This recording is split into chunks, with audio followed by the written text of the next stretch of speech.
বিচ্ছেদের পর কখনোই আর সেই প্রিয় মানুষটি ফিরে আসে না। ফিরে এলেও পূর্বের সেই মানুষটি ফিরে আসে না। এই ধ্রুব সত্যিটা বাস্তবতা জানালেও সর্বক্ষণ কোনো মনই তা সায় দিবে না। কেননা একটা মন একটা মানুষকে দেয়া যায়, একজনকে পুরোটা দিয়ে ভালোবাসা যায়। এই সুন্দর সম্পর্কটা গড়ে তুলতে যতটা কাঠখড় পোড়াতে হয়, যতটা সময় তার জন্য ব্যয় করে তিল তিল করে সম্পর্কটা গড়ে তুলতে হয়, তা ভেঙে দিতে এতগুলা সময় দরকার হয় না। কয়েক সেকেন্ডের কয়েকটা ফাইনালি কথাই একটা সম্পর্ক চিরতরে শেষ করে দিবার জন্য যথেষ্ট।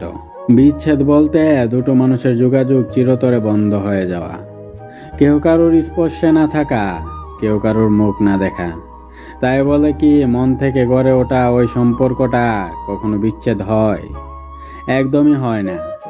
মানুষটা থাকে না, কিন্তু মানুষটার জন্য ভালোবাসা চিরকাল রয়েই যায়।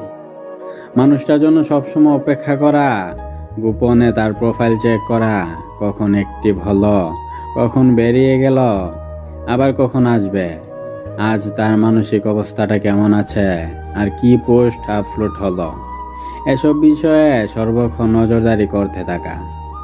আসবে না জেনেও প্রতি ঘন্টার পর ঘন্টা ডাটা অন করে অ্যাক্টিভ এবং আনঅ্যাক্টিভের বিষয়টা খেয়াল রাখা।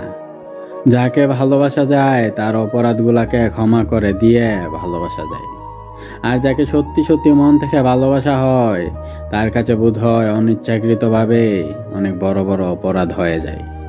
না চাইলে অতিরিক্ত রেগে গিয়ে যা ইচ্ছা তাই বলে দেয়া হয়।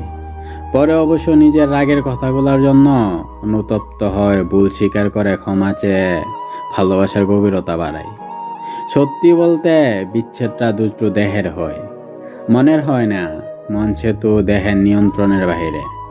এক পাগলা ঘোড়া, যতই তাকে বেঁধে রাখবেন বলে ঠিক করবেন, ততই সে দ্রুত গতিতে ছুটে যাবে পুরনো সেই মন থেকে ভালোবাসা ও প্রিয় মানুষটির কাছে।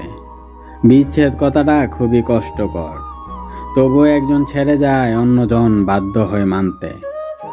বিষাদের শহর আজ আবেগে বড্ড আহামরি, ঘুমাতে না পারা আর আত্মচিৎকার আজ বড্ড জ্বালিয়ে পড়ে ছাই করে দিচ্ছে আমাকে। ভালোবাসা সম্পর্ক কেমন জানি যুদ্ধের মতো হয়ে গেছে। লড়াই করতে হয়, তবে একজনের হার নিশ্চিত। কান্না কষ্ট সবকিছু একজনেরই হয়, আর অপরজন যুদ্ধে জয়ে শান্তিতে জীবনযাপন করে।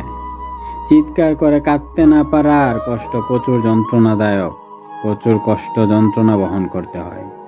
প্রকাশের যন্ত্রণার চেয়ে নীরব যন্ত্রণা মানুষকে বেশি পোড়ায়। জানো, খুব বেশি কিছু না, লাইফে একজন মাইন্ড রিডার লাগে, যাকে কিছু বলা লাগবে না।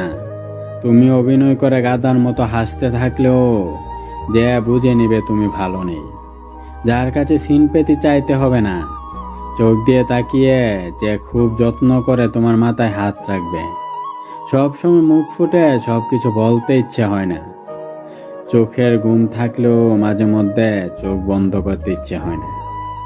ইচ্ছেগুলো বড্ড অবাধ্য, অবাধ্য ইচ্ছেগুলাকে পুষ মানাতে পারে এমন একজন ভীষণ দরকার। এমন একটা মানুষ দরকার, যে মানুষটা ইশারা দিলে তার প্রতিবাদে তোমার বুকের ভিতরের ইচ্ছাগুলা মিছিল মিটিং মানববন্ধন ভাঙচুর করবে না। ভিতরে ভিতরে সামান্য একটু বিক্ষোভের আগুন জ্বলে উঠলেও মানুষটা তোমায় ছুঁয়ে দিবে। এক অদ্ভুত শীতলতায় তুমি শান্ত হয়ে যাবে। পৃথিবীর এক প্রান্তে হয়তো তুমি জ্বলে যাচ্ছ নিরন্তর, অন্য প্রান্তে হয়তো কোনো একজন মানুষ একরাশ শীতলতা নিয়ে চুপ করে বসে আছে। কেউ কাউকে চেনে না, কেউ কাউকে জানে না, অথচ দুজনকে ভীষণ রকমের দরকার। পুরনো ড্যাডির পক্ষ থেকে আমি তনয় বলছি, নিষ্ঠুর পৃথিবী কারোর দরকার বোঝে না। যদি বুঝতো তাহলে সে এতটা বড় হতো না। অনেকটা ছোট হয়ে সেই দুই প্রান্তের দুটো মানুষকে মিলিয়ে দিত। বন্ধুরা, আমাদের ভিডিওটি কেমন লাগলো কমেন্ট বক্সে লিখে জানাতে ভুলবেন না। আরও এরকম ভিডিও পেতে আমাদের পুরনো ডায়েরি চ্যানেলটি সাবস্ক্রাইব করে অবশ্যই পাশে থাকবেন।